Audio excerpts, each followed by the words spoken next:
someone who's fought them both. And it is, for most people's money, the best pound-for-pound fighter in the world today, Oleksandr Usyk. And his comments to, I think it was the 3 Knockdown Rule podcast last week, that he intends to drop back down to cruiserweight, where he's already reigned, of course, as undisputed champion, after the Tyson Fury rematch on December 21st. Ayman, starting with you, how surprised were you by these comments, and how likely do you feel Usyk is to follow through on them?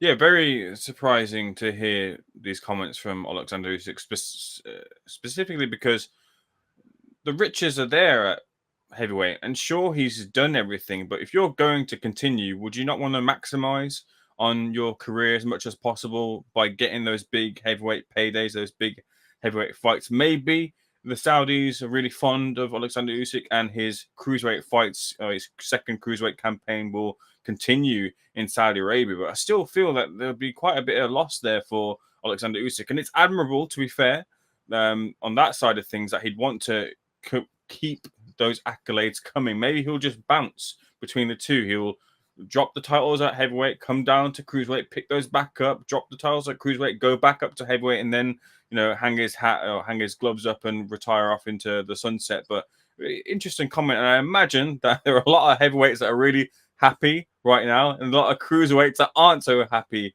right now as well too, hearing that news. But yeah, it's something that's befitting of Oleksandr Usyk, who's rapidly running out of challenges and looking for those challenges still in the game if he's continues. So I absolutely doff my cap to Oleksandr Usyk and his mentality with these things. I just wonder if what he'll actually do is probably take the look to move down to bridgeweight as a bit of a gap before he goes down to cruiserweight, because we've seen in the past with fights and fighters when they put up the weight, and he said on that 3 Knockdown Rule podcast, he said he doesn't like eating the food and, you know, making the weight there, but to rapidly drop that weight might be a danger for him. So I think it's likely for him that he probably drops down to bridger before he comes back to cruiserweight.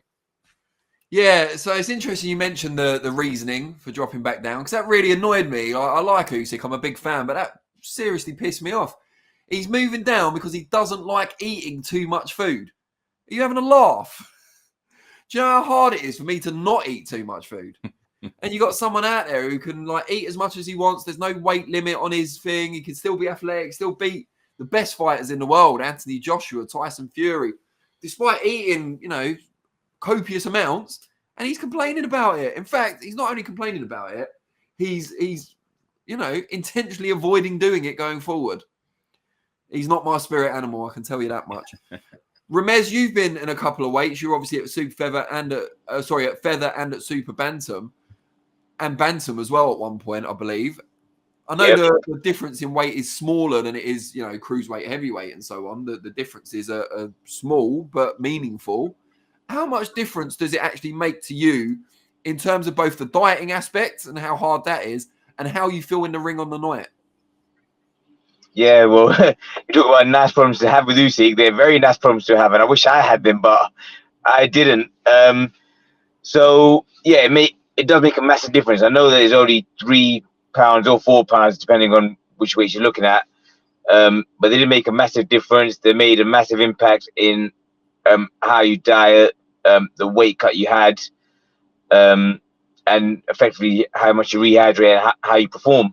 So yeah, I was between 3 weights, and between the lowest and the highest weight, there's only 7 pounds in total. There was a massive difference between even bantam and super bantam. I didn't feel great at bantamweight, felt exceptional at super bantamweight, and that was only 4 pounds in it. So not much in that at all. With Usyk, it's a hard one because you don't really want to give up the paydays you get at heavyweight, but I think he's sort of looking at cruiserweight getting a bit more hotter in terms of the OPETAIAs, the Crispians, the Ramirez's. Although I don't think cruiserweight is as strong as when he was down there, when he beat Gasaev and all them boys. I think he could probably box at bridgeweight now if you wanted. I mean, bridgeweight's 225 and he was 220. So he could do that now. Again, not much riches in that for him either. As you said, I think he's just running out of competition. He's got Fury there, then he's got maybe Joshua Dubar again. I don't think he just sees a clear route, but not sure what they'll be paying him for it. Does he want to do the cut again? And mind you, in the past few years, since going up to heavyweight, I do think his style has changed just a little bit. Where at cruiserweight he was a lot more active. Can he go back to that high tempo style that he's not been at since heavyweight? So a lot of questions to be answered. A bit of a bizarre decision, but how many boys have been cruiserweight in 2 divisions, then moved back down to take over the cruiserweight division again? Maybe not since the Armstrong days. So be interesting to see how it plays out. I love the Henry Armstrong reference here on Seconds Out Live. I'm just going to breeze through the chat and then switch over to Ayman for the TikTok. I feel like Ayman's just more suited to TikTok. I don't know why that is. Not generally, but for the comments. Just a Man says AJ's world-class power against boxers, not just MMA. Morning Wood Fairy. Oh no, I've already read that one. A National Acrobat. AJ has had more chance of knitting fog than he does of beating Usyk. I mean, he was a million miles away in the second fight. Obviously, not as close as Fury in their fight. This man knows nothing about boxing. I assume he's talking about me. I'm not sure. Say it though, with his MMA. Joshua is a bigger, faster, and just simply a better version of Dubois in all areas. So if he's a better version of Dubois, surely that means he is a version of Dubois, which was kind of my point. How can you say he has a better jab than AJ? Wow, I'm leaving this video. Oh, well, he won't hear this then, will he? Take that. No, I mean, I didn't say he had a better jab than AJ. I said he can have a better jab than AJ. But yeah, I'm sad to see you go. Robert Badia says Usyk versus Parker. Iron Neckle says Dubois will smash AJ's glass chin, no problem at all. It's the most Dubois positivity we've had so far. Neil Warren, I think Dubois is more hungry, younger, and tougher. Well, he's definitely younger. We can't deny that. Iron Stealth 3.0, I voted AJ to KO Dubois. It'll be one heck of a scrap either way. Usyk versus Parker is one I want to see too, says Jimmy Boy 71. Where else? Adewola for Token says AJ is too complete and angry now as a fighter for Dubois to handle. Morning Wood Fair again. Usyk said he got hurt badly by Fury's uppercut. It would be smart for him to retire or go back to cruiserweight. Or just avoid the uppercut. I mean, I know it's easier said than done, but that might be in the Usyk playbook for December 21st. Jackie Boy Johnson, if Usyk goes back down to cruiserweight and becomes undisputed again, surely he has to be the all-time GOAT of boxing. It depends who he beats to do it, doesn't it? I mean, if he's going to fights in every one he's expected to win, and now that will be the case, I guess, it's a lot harder to enhance the legacy, isn't it? You know, you look at guys like Henry Armstrong, who Ramez mentioned earlier, going way outside their natural weight to beat some of the best fighters of their day.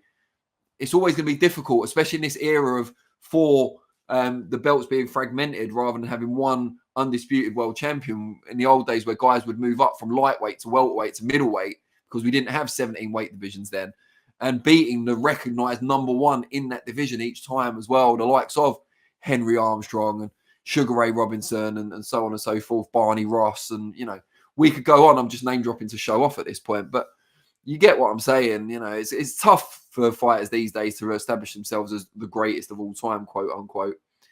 Michael Hunter called Usyk out just days ago, says Morning Wood Fairy. Yeah, I mean, they fought before at cruiserweight, and while it was a relatively competitive fight, Usyk was a clear winner. And I'd say he's improved since, whereas Hunter, the jury's still out, despite a recent good win. Morning Wood Fairy wants Parker against Caballero. I mean, I certainly want Caballero to get his chance. Dead Poet Live says, I think Zhang is the likeliest to beat Usyk with his accuracy and killer punch. Early end only, wouldn't win on points. Machiavelli, that's a brilliant name, says, has Undisputed been done twice, 3 times in all? Clarissa Shields, I think, has been undisputed at 3 weights. But in the male side, no, not undisputed as we see it nowadays in the 4-belt era, certainly.